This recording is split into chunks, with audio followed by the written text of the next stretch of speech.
This episode may contain content of a graphic nature. Listener discretion is advised.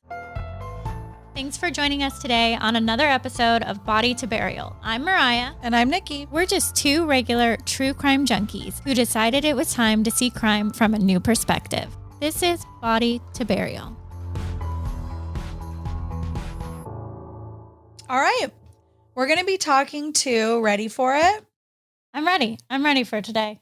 I hope it's a good one. She's going to be good. I think so. Her name's Krystal, and she's an entomologist. I don't know what that is. What is that? That sounds very fancy and something I should know, but I don't know.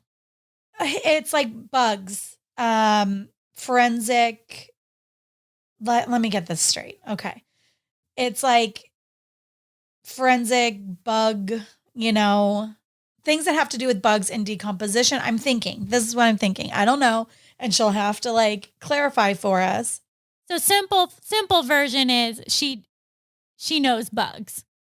Yeah, bugs that have something to do with maybe the decomposition of a body, or I'm thinking Silence of the Lambs, and I know that that's not where they just pulled out the moth. Yes. Or whatever that was. Remember in the throat how they did that? Yeah. Spoiler alert if nobody's even watched that. If but you I haven't, feel like everyone watch has. it. You're just if you haven't, you really need to get caught up and go Exactly. So that's what I'm thinking, is maybe that. Maybe there's crimes that involve bugs, or if it's just someone's decomposition and now they can tell how long they've been dead because of the bugs. Okay, I'm going to tell you right now, this I'm not sure which one it is. Hard no. This is a hard no. You think? Bugs and me. I can't do bugs. No. Ugh. My skin right now is crawly already. And I haven't even heard her talk. I could do a bug. One bug is okay for me. I feel like I can't do a grouping of bugs. If you open a cabinet. Come on, Nikki. Imagine she pulls up a shirt and there's all these maggots moving around. It looks that's what I'm picturing in my head. Just because let me tell you, moving. When we lived in San Clemente, we had they had the condos tented, and I think something obviously was living in the attic above our room, and all of a sudden, days later, the smell comes in, and I'm like, what the hell is this? Then out of the light fixtures in the bathroom, maggots started to fall. Dropping on the floor. No. Okay? Then the flies came to where we couldn't even sleep in our bedroom and they weren't normal flies. They were the laziest, fattest flies, to where I could take the vacuum and suck them up and they wouldn't fly away. It was the weirdest thing ever. And then the smell on top of, so it went from the larva to the then the flies. So obviously something was decomposing in the attic above the bathroom or in my bedroom. I hope it wasn't or something. A body. No, I think it was like a rat, or maybe a family of rats. It was something to where, I never peeked my head because then I was afraid of what was in there. Something died in there. That's apparent because the smell, I've never smelled anything like it. Then I got these air fresheners that I thought would mask the smell, but it was just air freshener on top of the smell. It was funky for a week. Nothing I've ever experienced in my life. No. It was pretty insane. So I could only imagine if that was a rat, what you have to see for a body. Yeah, no, thank you. You never know what it was. But all I know is there was a stages of decomposition, and we experienced it within a week. And you were witnessing it firsthand. Yes. When the maggots were falling from the light fixture in the bathroom. Yeah. Because I kept hearing this little slapping, like a wet slap sound. Makes me want to throw up. Here's a great maggot story. So my girlfriend and I, long time ago, early 20s, we were at had just moved into this new house with roommates, and she had come over and was helping me unpack or whatever. And she was like, hey, it was around Christmas time. And you know how the Oreos come out with the dipped Oreos during Christmas that are like white fudge dipped. Yeah. And she's like, hey, can I have some of these Oreos? And I was like, they're not mine, but I don't think they'll care, and I'll get them another box. So go ahead. So she likes opening them. She's so excited. And she's like, oh, these ones have sprinkles. And I was like, oh yeah, excited. So she starts eating them. And then all of a sudden I see her like out of like my peripheral run to my kitchen sink, and she starts vomiting. And so I'm like, what is happening? The cookies were covered in maggots. Did she eat one? one? Sprinkle maggots. She like bit into it. Oh. She thought they were sprinkles. I feel like it would snap, like a snapping sound. I don't even want to know what that felt like or sounded like. That is I'll never forget it. I'll never forget it. Disgusting. Why did you have maggots in your, or just the Oreos? I mean, to be fair, again, I had just moved into this house and I was renting a room and they were all boys. So I'm just assuming that they just like didn't shop much and maybe we're old, or maybe it was a manufacturing production issue and that is flies got into the box. I have no idea. Well, on that note, let's bring Krystal on and talk some more bugs. See, you can't handle bugs. Segue. You can't handle bugs, and like, I can't handle. Like, I feel how you feel when we talk to like, you know, Jessica or Samantha. Like, I'm a little sweaty right now. My stomach's, like, I could use a Zofran. Like, still feel good. But let's bring her on. I'm pumped to do this. I'm here for it. All right, let's call her. Hello, this is Krystal. Hey, Krystal, it's Nikki. Hi, how are you? I'm great. How are you? Great. I have my co-host Mariah here with us too. So we are excited. I know absolutely nothing about your job, so I'm really excited to learn more about it. I know Nikki is too. So we could be totally wrong, but Nikki had like a rough idea of what your job entails. Nikki, why don't you tell her like what we were like thinking she does? I was thinking it was like like bugs are used in determining the decomposition of a body, then you could determine how long they've been dead. Is that true or no? That's a great way to explain it. Yes. Yeah. Okay. So forensic entomology is more broadly just the application of insect evidence in an investigation. Okay. And so typically it's the medical legal aspect, which is death investigations. And so the insects are able to provide that information.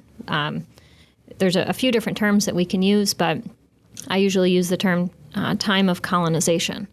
So the insects arrive fairly quickly after death, and we can determine how old they are and how long they've been developing on the remains to provide that timeline of how long the insects have been active and how long that individual has been dead. Okay. But your explanation was pretty great. Yeah, because I was wondering if it was either that. My two options were that, which I was leaning more towards that, or like I was telling Mariah, kind of like, you know, in Silence of the Lambs where they had the insect in like, I didn't know if it was like that or, yeah, but I figured. I haven't had a case like that specifically where I just pull a moth out of someone's throat, but it could still happen. Good. It could come down the line maybe. Yeah. Okay, good. Now, how did you get into that? I think that my initial interest in insects started very young. I spent a lot of time outside and was always collecting things. And unfortunately, I have an allergy to all animals with fur and feathers. Oh, bummer. So when I was a kid, I couldn't have a traditional pet. But luckily, my family was very supportive and let me collect insects and keep them as pets. Wow. From a young age, I just had an interest in collecting insects. They never mostly scared just for you? Observation. No. I would be afraid they bite. I think that the childhood curiosity kind of takes over. Yeah. You don't think about that until you're older and you realize potential dangerous insects that are out there. All I think about when you're telling me that story is like how wonderful your parents are, because my son like wants reptiles and it's a hard no. Like I can't even Yeah. like walk down the aisle in the pet store where they keep the snakes because I'm like Oh. afraid. So I'm just like, Yeah. your parents were so good to be like, yeah, bring I'm in very all lucky. the bugs. Yeah. When you got into like the forensics and stuff, did you know that this was even a part of it, that they had entomology? I did not. And I had a very different career path in mind when I was in my undergraduate degree. I was a biology major and I was pre-med. So I thought, oh, I'll go into medical school. This is what you do with a biology degree. And I had never heard of forensic entomology until my senior year. I happened to go to a forensic science symposium that was held at my university. And while at that symposium, I heard from a pathologist about maggots that are on bodies at autopsies. And it was pretty much right then and there that it clicked with me that, oh, this is something that interests me. This is a way for me to apply my passion for insects. And I ended up taking a year off after I completed my undergrad degree to find a master's program where I could do forensic entomology research. So just attending that one symposium really changed my entire trajectory. Yeah, that is great. That's neat. That's incredible. It's like it was meant to be for you with your beginning and then for your job. That's what my mom always says, yes. That's cool. You mentioned that you work on death investigations with the police departments. How does that work? Do they call you initially like to the crime scenes, or are you called and you meet them at like a morgue? Where in the process do you come in, and walk us through what that looks like? Yeah, so that really depends on the agency and sometimes the experience that they've had with forensic entomology. So I'm lucky in Indiana, we have a lot of really receptive law enforcement agencies that want to use insects as evidence. And that's not always the case. Some departments, if they've never done it, they don't know that insects are a valuable part of physical evidence that can be used. So it usually depends. I sometimes get a call when they're at the scene and they notice that there's insects, and I'll try to get there as soon as I can. Can I ask a clarifying question real quick? I'm sorry to interrupt. When we're talking about insects at the scene, is that insects only on the body or surrounding areas as well? It's usually both. Okay. And it depends on how far along in the insect's development, whether or not they're still on the remains or if they've moved off of the remains. Okay. So it can be both. Mm-hmm. And so other times, if I can't attend the scene because it's either too far away or I have some other constraint, I will sometimes walk the investigator through the collection process on the phone just to make sure that they've collected all of the samples that I can use. Other times I get a call when the autopsy gets scheduled because they noticed that there were insects, but it was too late for them to contact, or they didn't think about it until after the fact, and I will attend the autopsy and collect the insects there. Other times, the investigators don't get in touch with me until after the evidence has been collected, and they just say, we have this case, and we'd like to bring you this evidence for analysis.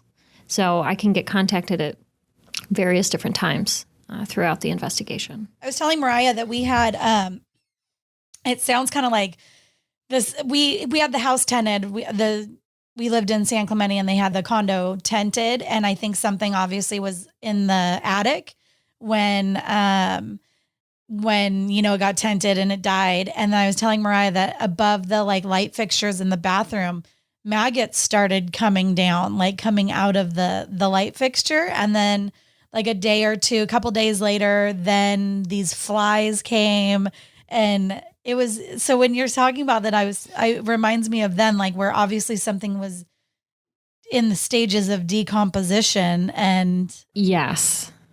And then likely they moved off of the remains after they finished feeding, and then they pupated and turned into adult flies. So That's quite the experience. Oh, it was crazy. I mean, yeah. And then I was telling Mariah that the flies were weird. They weren't like, and maybe it was just the early stages, but they were kind of lazy. Like they just didn't fly off. Like you could take the vacuum and just suck them up, and they weren't like swarming and going crazy. Right. They were just like really lazy, and you can suck them up. It depends on the temperature. inside of your house. And also when they first come out of that pupal case, they are a little bit sluggish because their bodies are still kind of soft. Okay. So it takes them a certain amount of time for them to harden before they can actually fly away. So when you're going to a scene, would the flies still lingering from a scene when they get to that point, or would they be off and gone by then? Sometimes. So sometimes there are still flies that are adult flies that are arriving to the remains if it's still early enough in decomposition. Okay. Other times it's primarily the maggots that we're working with, but if the maggots have finished feeding, they'll wander off and they'll be in the soil or underneath the remains, or sometimes in the clothing of the decedent. So it really just depends on how far along in decomposition and in the developmental life cycle of those flies. Okay. What is the developmental life cycle? Because I'm trying to like picture this. So the flies arrive. Like how quickly after someone has passed away do we see like their arrival? And then what's the process? That depends. Yeah, that depends on a variety of different factors. If the body is concealed in some way, if it's placed into an airtight container of some kind, if it's placed into a freezer or a refrigerator, that can restrict our insects' ability to access the remains. But they can arrive relatively quickly, and I know that there have been instances where within minutes after death, the flies arrive, and I know that when I do my research, we use pig carcasses as a proxy for human decomposition. And often when we're taking the pigs out to the field, there are flies that are following us, waiting for us to put those pigs down so that they can colonize. I'm going to interrupt you again. Sorry, I'm going to probably do that a lot. So you're saying like minutes after potentially. This is probably a in very ideal conditions. Dumb question, but is the body, as soon as the body is dead, is it releasing some sort of gas or something that is attracting them right away? Yeah, so as soon as we die, we start to decompose, and the body's releasing compounds that we don't have the ability to smell, but the flies do. Okay. And over evolutionary time, they have adapted to be able to pick up on that smell almost immediately. That's incredible. And so they can smell decomposition long before we can. Wow. Whoa. Yeah. Well, that's what I was telling Mariah too about the little whatever's in the attic. That the smell was something I had never smelled before. I mean, obviously that didn't happen right away. It was after like the maggots or after the flies. I'm not sure. I can't remember which part it was in the whole process, but like it was a smell that I had never. I bought air fresheners thinking that would help, but then it made it worse because then it was like air freshener and then the smell. And then now I can never smell that smell air freshener again because it just brings me back to like whatever was in the attic. I've had cases where people have tried to hide the smell of decomposition. I don't think you can. Chemicals and cleaning products. It doesn't do anything. Yeah. All it does is it smells like decomposition plus the cleaning product. Yes. So it really isn't effective. It's unique. And I would say the smell of decomposition depends on the animal as well, because the smell when I go to a scene or an autopsy is very different than when we do our field work with pig carcasses. Oh, really? And why do you think that's just because of like if an animal secretes that like different compounds? I think it's probably a lot of it has to do with the microbes that are present on the body and probably the diet. So depending on the animals that we're using for different projects, that can affect the smell. I know animals that have fur smell very differently compared to pigs and humans.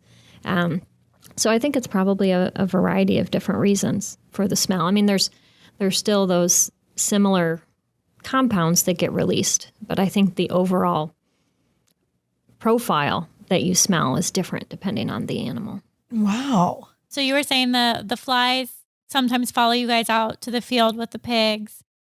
So how long? So they follow you sometimes quickly, sometimes not, depending on if somebody's tried to like conceal the body.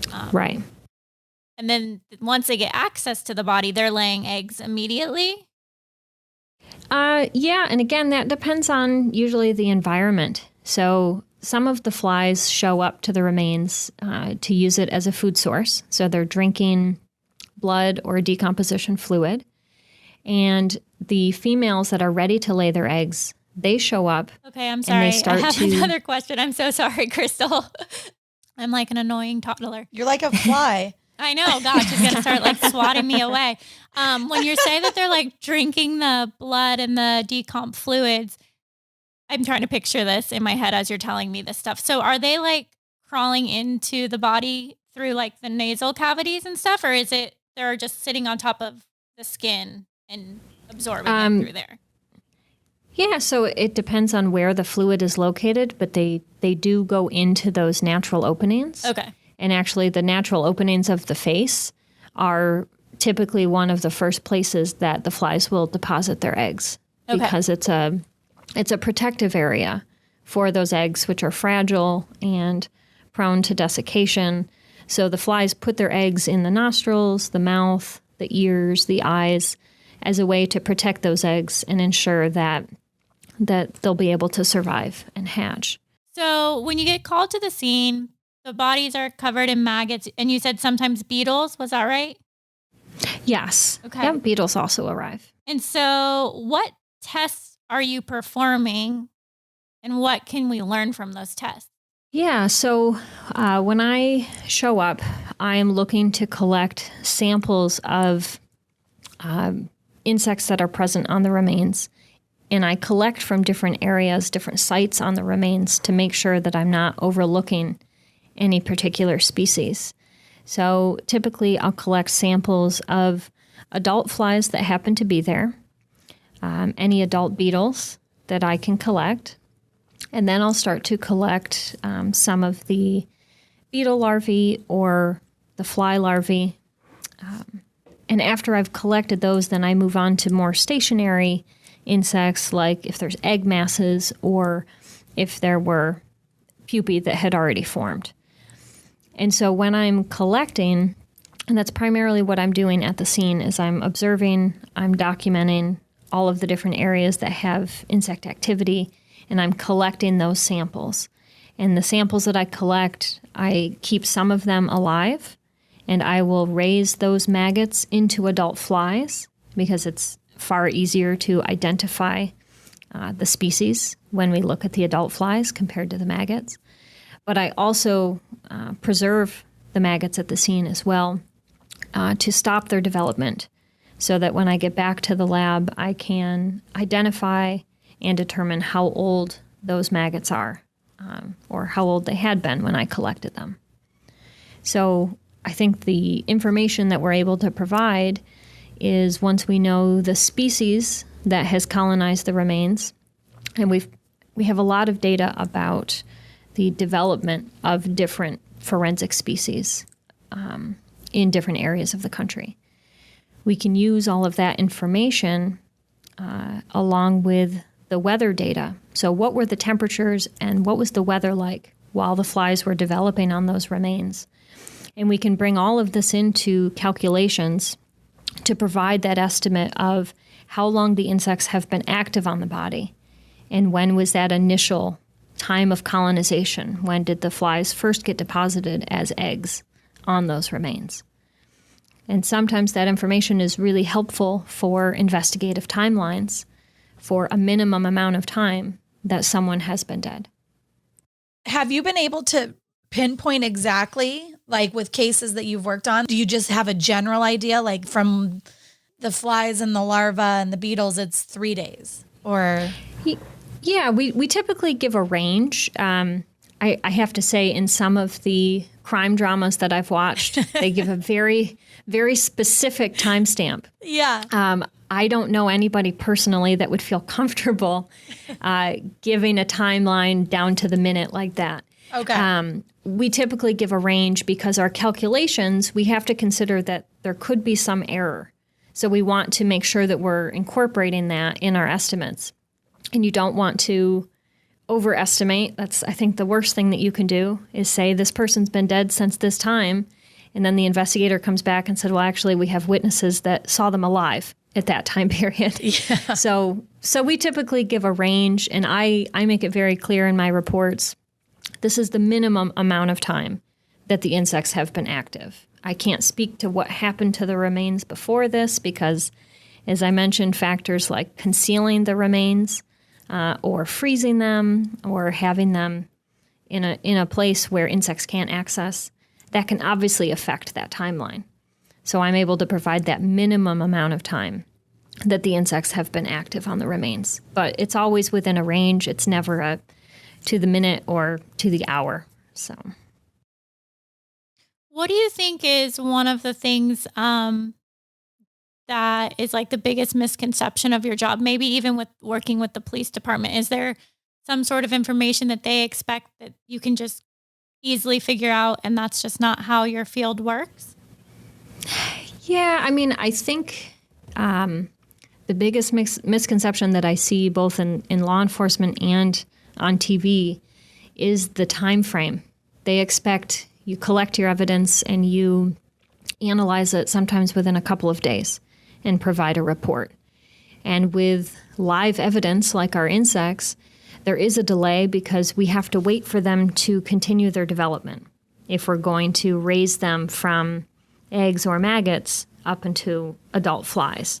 So there is that delay in time, and I sometimes get asked to work on cases and 2 days later get a phone call. Okay, is your analysis complete? Do you have that report?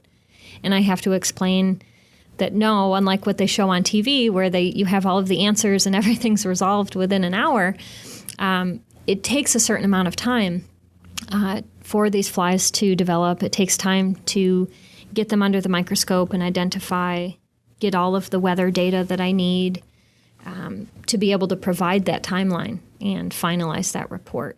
So I think that that's usually one of the biggest misconceptions is how long it actually takes to do this work and what the turnaround time is. And this is another thing that I'm curious if you can figure out. Just so, like, let's say there was like a crime committed in Tennessee and somehow they relocated the body to California. Again, would you be able to look at like, oh, this, body had remnants of this species, which isn't native to California. So this body was moved to this location. It didn't necessarily, like, the crime wasn't committed here. Yes, that could be something that we could determine if the body had been colonized by insects that were specific to like a region, a different region. Yeah. Yeah. Okay. So we do have Cool. some of our blowflies that are pretty common across the country. So we could get them in California as well as in Tennessee. But there are certain species that are located in different regions. So that is That's a possibility. Cool. Because I was telling Nikki, like, I hate bugs. I absolutely hate bugs. Like, when she was telling me who we were talking to, we were talking about it and just my skin is crawling already, like before we had even started the conversation with you. But I just imagine like walking in for the first time into a crime scene. And I had read a book months ago about a medical pathologist in New York. And she described one of the first incidences she had with bugs and how it looked like the clothes were moving because there were so many maggots underneath. And I just can't, like, was there ever a case that you worked where you were like, I'm going to have to step outside for a minute because I feel like I'm going to vomit? Like, have you ever experienced too many bugs? I think I have a pretty strong stomach for that. And I have definitely led law enforcement trainings where some of the law enforcement have had quite an issue with the maggots. And Yeah.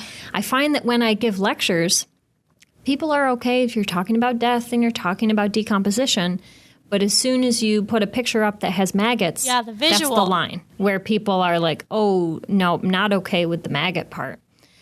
Personally, no, I haven't encountered an issue of too many maggots, and especially in some of our research projects, there's tens of thousands of maggots that are just blanketing the animal. So, I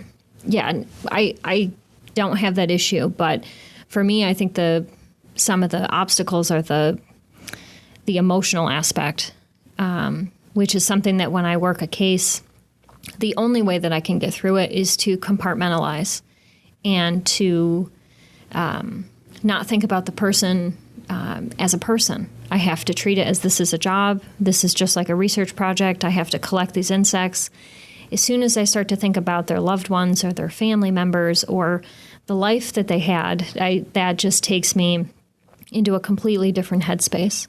So for me, I have to compartmentalize while I'm working and then process that emotionally after the fact, because all of the decedents that I've worked on, they're all people that have loved ones somewhere and something horrific has happened to them. And I'm just hopeful that the information that I can provide in terms of a timeline is something that's helpful to the family. How many entomologists are there within United States? Like, is there a lot of you, or is it a very small field? Yeah, so for forensic entomology specifically, it's a very small field. So I'm currently the treasurer of the North American Forensic Entomology Association. Okay. And so I actually handle membership for our organization. And so we typically have between 80 and 120 members, and that includes forensic entomologists as well as the students that they're training. Wow, that is not that much. Not very many. Yeah. But we're a great group, and we cover a lot of ground. So are people calling you from different counties and different states for your advice or your expertise on cases? Yes, yeah. So most of the cases I work are in Indiana, but all over the state. Okay. And then I also provide trainings and work on cases in the surrounding states in the Midwest. Okay. So I train the coroners in Illinois, some in Indiana and in Ohio, and I train investigators in different areas as well. Wow. But in the U.S., forensic entomology is still one of the younger fields of forensic science, and it wasn't really until the 1980s that the field started to grow and started to be taken seriously in the legal system. So it's still relatively young, yes. And how come just because they didn't think that would be a strong enough, like, evidence or something like that? If I had to guess, there just weren't enough people that were working in that area to really advocate for the field. And I find that I often do that as well when I'm working with a new department. I have to give them kind of a pitch of, here's what forensic entomology can do for you, and here's why you should take insects seriously. And so, investigators see horrible things and horrible scenes, but they also, many of them don't care for maggots. So they get grossed out by it as well. And historically, before an autopsy would begin, I'm talking years and years ago, not in current times, hopefully, they would wash the body. And so they would remove all of the insects and other potential evidence just to have it cleaner for their examination. So historically, insects were not really taken seriously as a form of evidence. Crazy.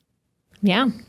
I think let's move over to the other section of our podcast. It's real quick, Krystal. We won't take up too much more of your time. We just kind of like to end all of our episodes with just some kind of fun, lighthearted questions that kind of help us get to know you a little better.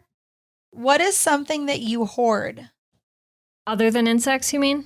Yes, other than insects. Geez, I was quite a collector as a kid, and I think that definitely helped me in my career. But I'm also a big fan of horror movies, and I collect original horror movie posters, specifically from the 60s and 70s. So I think that's one thing that I hoard as well. Yeah. That is cool. Do you have them like framed and displayed, or do you just like keep them in a box? I have some of them framed, but others that I just haven't gotten around to framing yet. So, but yeah, horror movie good horror related. Is there one that you really want that you haven't been able to track down? Oh, so this is, I don't think it falls into a horror movie, but I'm a big fan of the movie Beetlejuice. And so I would love to have an original Beetlejuice poster. Yeah. Aww. Yeah. Yeah, that would be a good one. That could be your theme song, actually. I can hear it. The little jingle of when he comes the beginning opening of that movie. If Danny Elfman could make the music for my life, I would be very happy. So absolutely. That'd be a great person to make that soundtrack. Yeah. Yeah, that would be a good theme song. I could hear it too. What are your hobbies besides bugs? Yeah, so I call them my old lady crafts. I like to cross stitch and crochet.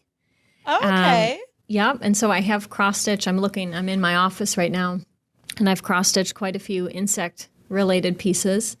Nice. Yeah, but I crochet mostly blankets. I'm horrible about finishing them if they're for me, but I'm great about finishing them if I'm giving them away as a gift.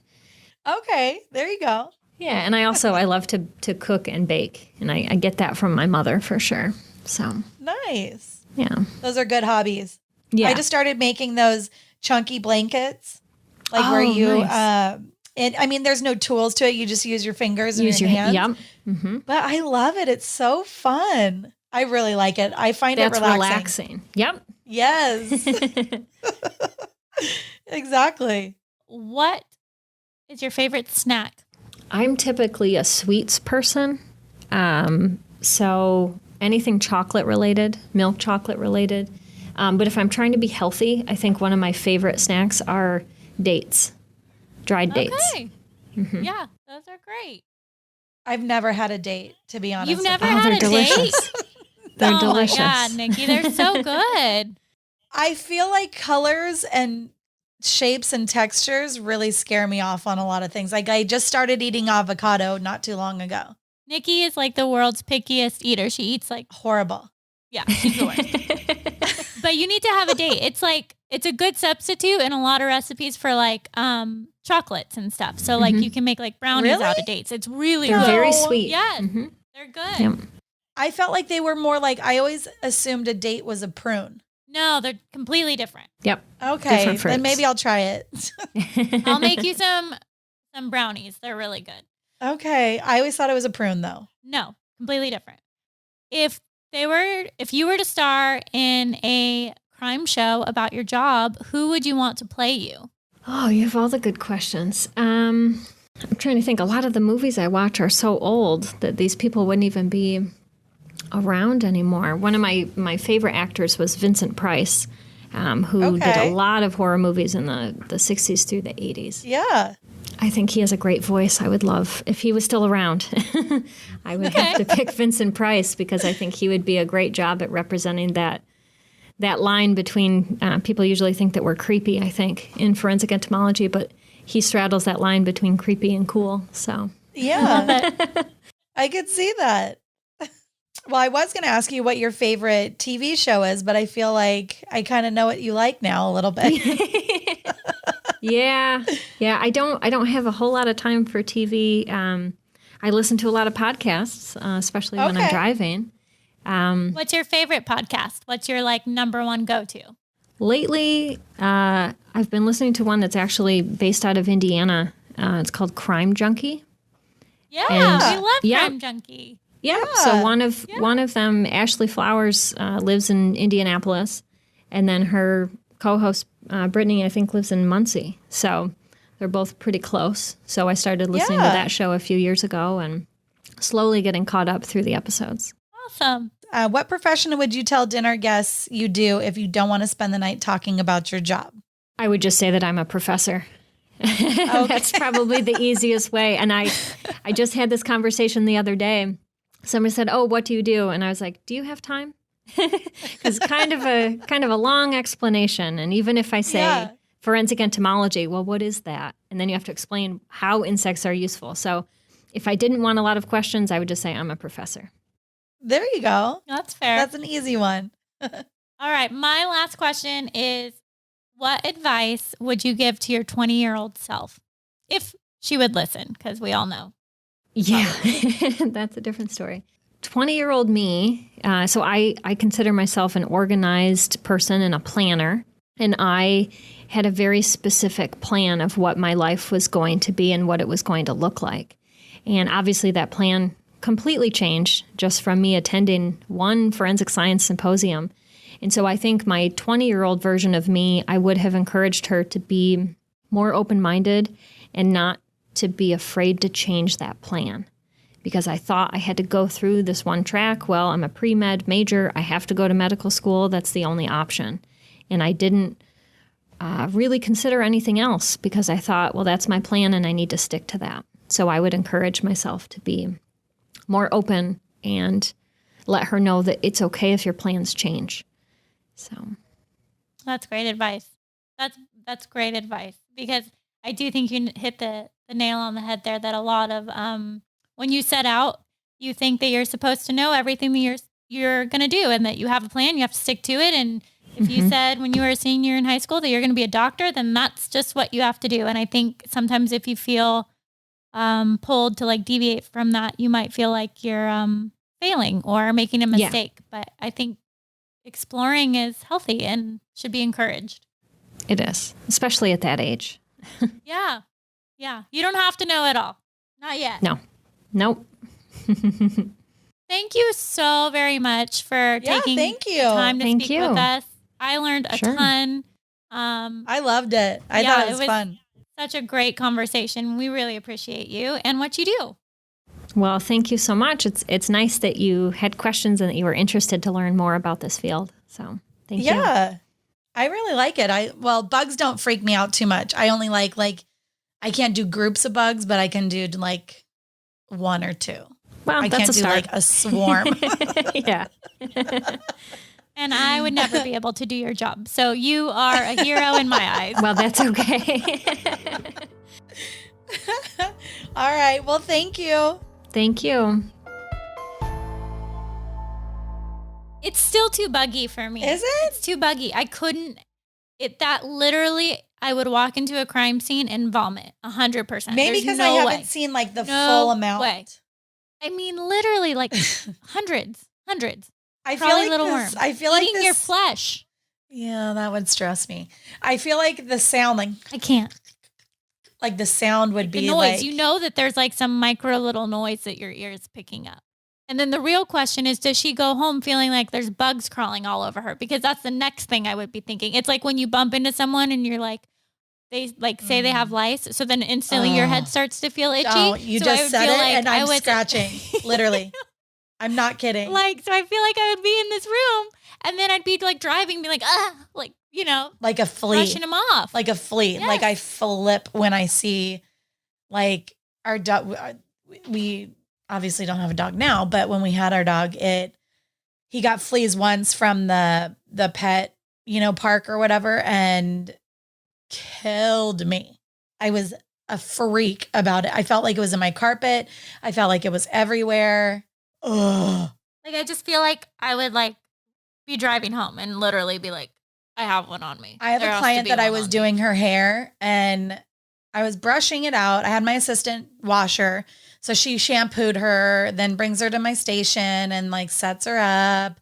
And then I go to like section her hair to like start the cut. And I'm like, and my assistant's like, yeah, she had some dirt in her hair that I couldn't get off. So I did it. I tried to get it, a couple of times. I'm like, oh, okay, that's weird. And so then I started sectioning. It's literally going to make me scratch as I'm talking about it. So I section and then I take my comb and I see this like speck of dirt she's talking about because she's older. She has gray, like white hair. So you can really see everything. How big of a speck are we talking? I don't even know. Like maybe like a sand, like a little dirt clod. Like a crumb. Like a crumb, like a little smaller than a crumb maybe. Okay. So then I take the end of my comb and I'm like, I'm trying to get it like what? And then I get a little closer and I put my like the little hard part of the comb, like dink, and it moved. And it's lice. So then I noticed that her head was infested with it. So I had to stop immediately. And I was like, listen, I'm going to have to put a cap on your head. So I put a cap on her head. I found some olive oil in the that we had in like the break room. And I put olive oil all over her head because it supposedly suffocates the lice. And then, but then in the meantime, there are places, hair salons that you could go to that are strictly lice removal. I've seen those. Why do you work there? I don't know. But maybe you're like a hair school reject. I don't know. Or maybe you like lice. Like maybe that's like the entomology of cosmetology. Like that's like. Ooh, I like the phrase. That's some good branding right there. You like that? And so I do. I really do. So maybe that's what that is. I'm not really sure. But then we had to shut the shop down and like disinfect everything. I went home. I didn't even have lice on me. I touched her head for like literally a minute and I slept with olive oil all over my head. I washed my sheets. I washed everything that you could come in contact with because I was convinced I had it. I even had a client that had to 100%. cancel their appointment because they got lice. They didn't even step foot in the shop and I put olive oil all over my head. Because I felt like I got it because she called me and said that she had it. Or her daughter had it. Nope. So I guess like if I'm thinking of that, then yes, I do get why you get creeped out. So maybe it's just I can hear about it. I just maybe can't see it. No, it's like when she was telling the story about the police officers where it's like, I can talk about it all day. Like, let's talk about it. But there is no way in hell that once I see the visual of it, that I'm like, I'm in it. Nope. Count me out. Like, literally, it's just like in my head, I'm thinking, do you watch New Girl or did you watch New Girl? It's not on anymore. Ugh. Never mind. Know. But there's this great character. He's so funny. And every time he's in like an uncomfortable situation, he like moonwalks out of a room. And I'm like, that would be me. Just like backing up. Like, I'm out of here. Like, cannot. Slow walking back. Exactly. Yep. Bye. Yeah, no. Couldn't do it. No. But she was great. Oh. She was great. And I will say, like, one of the things that I love so much about our podcast is like she said, like, she didn't even know that this world existed. And so if you're a bug lover and you love true crime, like, it's the best of both worlds. I love it. All right. Well, until next time. Okay. Bye. Bye. Thank you so much for listening and supporting us. We do encourage you to follow us at Instagram at Body to Burial. Hit us up on Twitter at Body to Burial. And you guessed it, you can send us an email to hello@bodytoburial.com. If you have any guest suggestions, just let us know. Please hit the subscribe button or follow button on whatever app you are listening to. Thanks so much, guys. See you next time.